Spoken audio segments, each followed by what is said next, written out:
Hello and welcome. This is Abigail Perillo from the CHESS Program Development Team. We would like to thank you all for listening in on this CHESS webinar. Don't take no for an answer. We would also like to thank Santa Fe Pastor for making this webinar possible. Today we will discuss patient barriers in regard to the flu shot and communication skills to help make shared decisions with patients. I will now turn the presentation over to Dr. Maurer. Thank you, Abby. It's a pleasure to be here, and I want to tell you a little bit about myself. I am a clinical professor of medicine at the University of Arizona College of Medicine in Phoenix, Arizona, where I teach medical students, and I am also a long-time pulmonologist.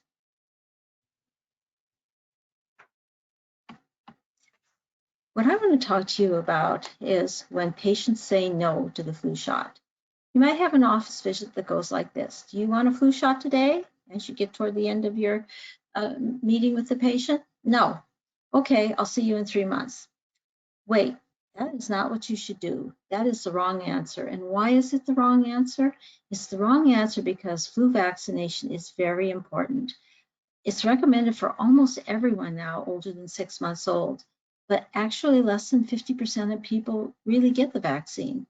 And why is that important? It's important because every year in our country, more than 29 million are infected, and up to 500,000 of those are hospitalized. 30,000 to 50,000 die in an average year, and in years when the flu is bad, many more than that can actually die. So you should try to find a way to turn that around that no and get yes for an answer. So the first thing to think about is, why is the patient saying no?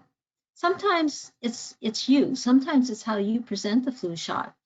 To be more proactive, rather than just saying, do you want your flu shot today? Which is very easy to say no to. You could say something like, it's mid-September, and time for your flu shot again. If it's okay with you, I'll send my nurse in with papers and the shot. It's a lot harder to say no when you present it that way than when you actually start with a question, do you want the flu shot?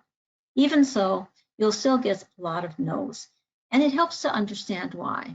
So don't just walk out of the room. Ask the patient what the rationale is and why he doesn't like flu shots or she doesn't like flu shots. To help you better understand how to go about this, let's talk about some of the common reasons of refusing flu shots. Lack of education is probably the most common. People just don't understand why they really need a flu shot. Some of them have fears. Some of them are unrealistic fears that they just heard, this is a bad thing to do, it makes you sick or whatever. Some of them are fears because of a previous shot where they had some side effect. And then there is the hardest one of all, strongly held beliefs, religious beliefs or family beliefs or other beliefs that are anti-flu vaccination.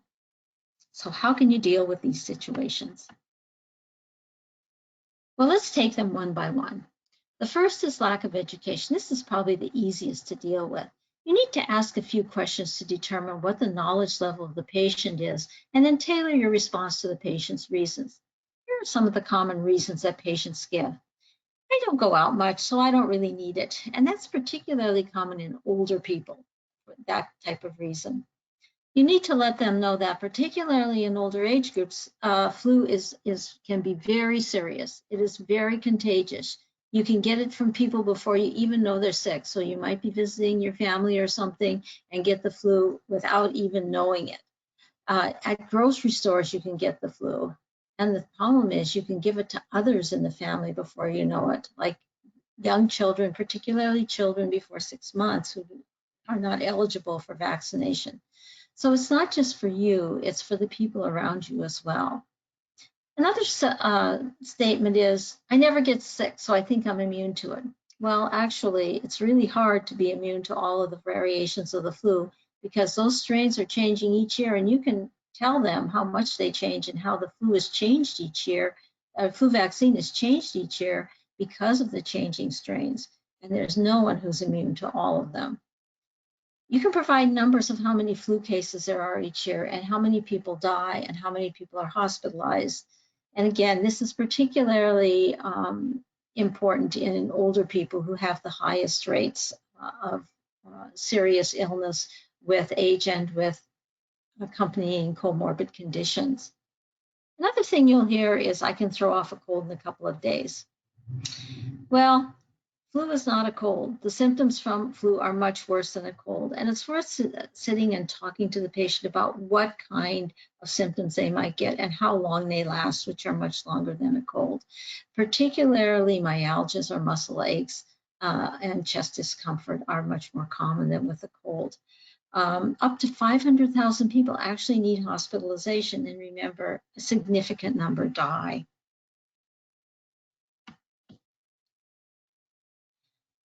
The next common reason for not getting a shot is fear. So this is a little harder to overcome because people remember some past bad experience. But actually, it's very important to tell them that most of the problems that used to exist in the past with flu shots no longer exist, and you can address the specific issue. A common comment is, I can't stand needles. Well, actually, nowadays you can get flu shots without needles. You can get the nasal spray for most people up from ages up to 49, and you can get needle injections that aren't really needles. They're just an injection directly into the muscle in the arm. Now, actually, those types of injections are not painless. They feel a little bit like a needle, but it's not a needle. And often people are willing to have that kind of an injection. A second one is, I have a bad allergy to egg or some other component of the flu vaccine. But vaccines no longer contain egg components, or at least not all of them do. There are 2 vaccines in particular that are not manufactured with eggs at all, and those are available to people who have particularly had a bad allergy to egg.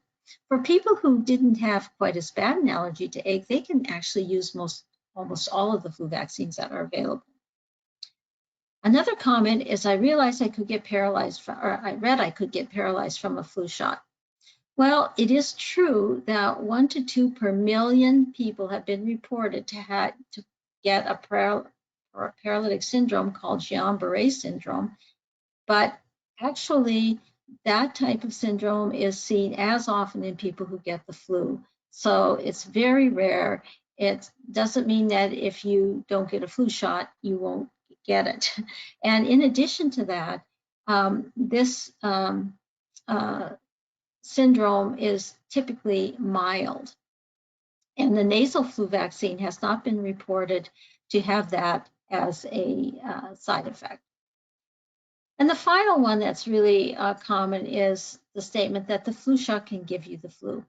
Well, mild flu-like symptoms can occur and may occur in a number of patients. They last for a few days. They're much, much milder than the flu. And it is important to always let your patients know that side effects, but milder than the flu, can occur. The hardest one of the issues that people have with flu shots are strongly held beliefs. These are much more difficult to address, and it's helpful to try to ask about the underlying rationale for the belief so you can address that if it is something that has creates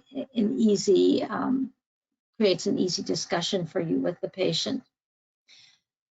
Because there may be some fear or lack of education wrapped up in that belief. It's against my religion. If I get sick, it's God's will. That's a very common statement. And sometimes there are religious tenets that are anti-vaccination. In that case, it's probably best to provide basic education about the flu, how easy it is to spread the flu, especially in unvaccinated communities and people, the severity in high-risk people, and the ability of flu shots to prevent that type of impact, and especially the deaths.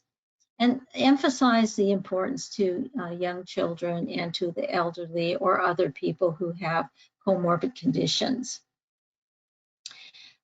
Probably an easier topic to address is, my family doesn't believe in flu shots.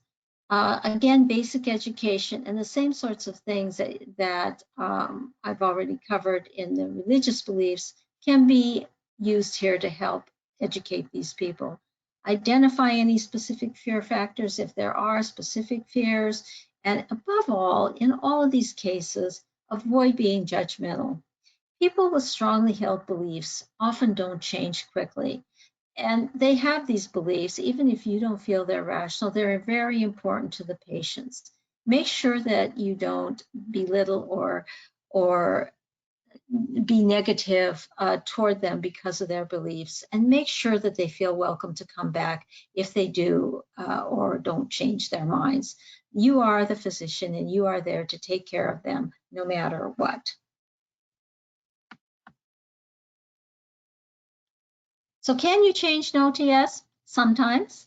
The most important thing to do is to stop and talk to the patient, listen to their issues, address their issues, try to understand their issues, and work with them, partner with them to make an informed decision. You'll be surprised how many actually agree in the end. All right, well, thank you so much, Dr. Maurer, for an excellent presentation, and thank you all for attending the webinar.